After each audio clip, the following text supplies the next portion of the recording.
Om Birla issue નથી કરતા, રાહુલનો passport રદ કરવાની માંગ કરતા ભાજપ સાંસદને મળ્યો જવાબ। કોંગ્રેસ નેતા રાહુલ ગાંધી અમેરિકામાં આપેલા નિવેદનને લઈને થયેલો વિવાદ થાંભવાનું નામ નથી લઈ રહ્યો। હવે રાજસ્થાનના ચિત્તોડગઢથી ભાજપના સાંસદ સીપી જોશીએ લોકસભા અધ્યક્ષ ઓમ બિરલાને ચિઠ્ઠી લખી રાહુલ ગાંધીનો પાસપોર્ટ રદ કરવાની માંગ કરી છે। લોકસભા અધ્યક્ષ ઓમ બિરલાને ચિઠ્ઠી લખ્યા બાદ સીપી જોશીએ કહ્યું, રાહુલ ગાંધીના ભાષણોથી દેશના સામાન્ય નાગરિકોને તકલીફ પહોંચી છે। દેશની બહાર જઈને દેશનું અપમાન કરવાનો અધિકાર રાહુલ ગાંધીને કોણે આપ્યો? મેં લોકસભા સ્પીકરને પત્ર લખીને તેમનો પાસપોર્ટ જપ્ત કરવાની માંગ કરી છે। કાં તો રાહુલ ગાંધી નેતા પ્રતિપક્ષના પદ પરથી રાજીનામું આપે અથવા સરકાર તેમનો પાસપોર્ટ જપ્ત કરી લે।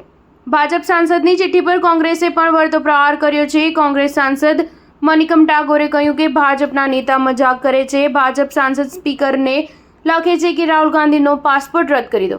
લોકસભા સ્પીકર પાસે પાસપોર્ટના અધિકાર થોડી છે।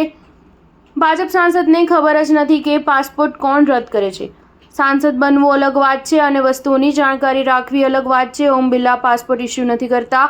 હાલમાં જ પોતાની અમેરિકાની યાત્રા દરમિયાન રાહુલ ગાંધીએ વર્જિનિયામાં એક ભાષણ આપ્યું હતું, જ્યાં તેઓએ ભારતીય અમેરિકન સમુદાયના લોકો સાથે વાતચીત કરી હતી। આ દરમિયાન રાહુલ ગાંધીએ કહ્યું હતું કે આરએસએસ અમુક ધર્મો, ભાષાઓ અને સમુદાયને અન્યની તુલનામાં હલકા ગણે છે। ભારતમાં રાજકારણની નહીં પણ આવી જ વાતને લઈને લડાઈ થઈ રહી છે। સૌથી પહેલાં અમારે સમજવું પડે કે લડાઈ કયા વિષય પર થઈ રહી છે। સ્ટાર ન્યૂઝ 7 હંમેશા સચ્ચાઈની સાથે।